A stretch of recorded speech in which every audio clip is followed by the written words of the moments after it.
Tell me, had clothing been stripped from the bodies? Were they stripped? No. He didn't say the bodies were naked. Andreev's voice revealed that he was puzzled by the question, but his answer was quick, information traded for a grain of praise from the older man, an aristocrat and son of a diplomat in the Tsar's service. Why 2 dead men near a crowded train station?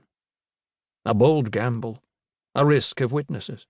There were easier places to leave bodies, as Kharbin was surrounded by the wilderness of the Manchurian plains. The murderers must have a good alibi. The Baron shifted his weight to keep his feet from becoming numb on the snow-covered ground. Or an alibi from soldiers who took the bodies. What's your picture of the crime, Andreev? The men were tricked or forced onto the tracks. They fought the robbers who assaulted them. Later their bodies were removed so as not to alarm other travellers and the Chinese authorities. He would choose an answer that was crooked, the Baron thought. There was no point in a search, as the exact location of the bodies was uncertain. The corpse movers would have churned the snow, added their own tracks, obliterated evidence. 2 deaths, marked only with words. He felt an obligation to continue the questioning. No one else would bother.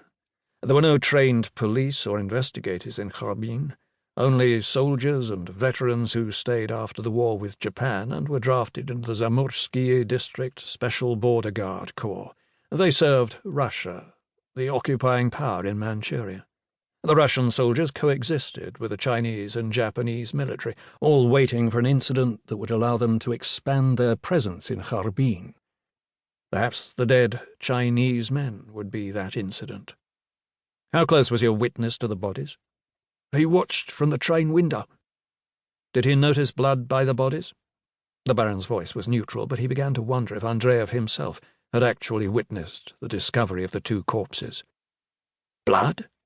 No, it would have been too dark for him to see blood on snow. It was after 3 o'clock. He exhaled. Andreev's breath wreathed around his head, and the Baron silently noted this indication of tension. In Manchuria's harsh, cold climate, the breath was a visible sign that betrayed emotion more immediately than words. True, we lose the light early these days. He scrutinized the other man's face for a moment too long, and Andreev looked away, breaking eye contact. The Baron would never have associated with Andreev in St. Petersburg, as he was lower class, a worker. It was unlikely they would ever have met, but in Kharbin, Andreev was a fellow Russian and necessary as a servant. He located anything for a fee.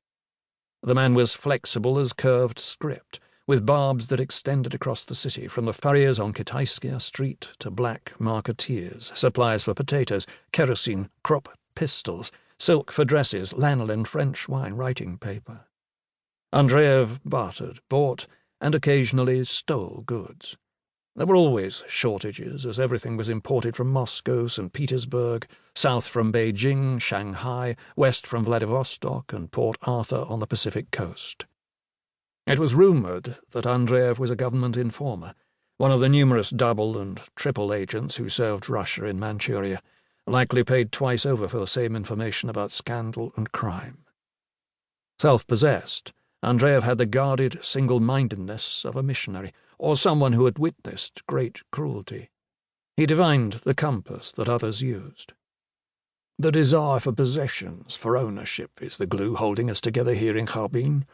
Not courage, or love of the family, or the Tsar, or freedom, Andreev had once explained. Even the missionaries count the Chinese in church, the number of souls saved. His voice had been scornful, yet he had located frankincense for St. Nicholas Cathedral to replace a lost shipment, and was deeply moved when the archimandrite blessed him for his work. The Baron patiently returned to his questioning. "And your Mukden contact? Does he have a name? Or is his identification also an impossibility?" Andreev shook his head. "He's safely returned to Mukden." He looked over his shoulder nervously, although they were alone, bracketed by ridges of empty train tracks. "Your mysterious contact had no other information? I told you that there wasn't enough light for him to see. But he recognized the soldiers." Andreev laughed. He appreciated the joke, as Russian soldiers in their huge fur.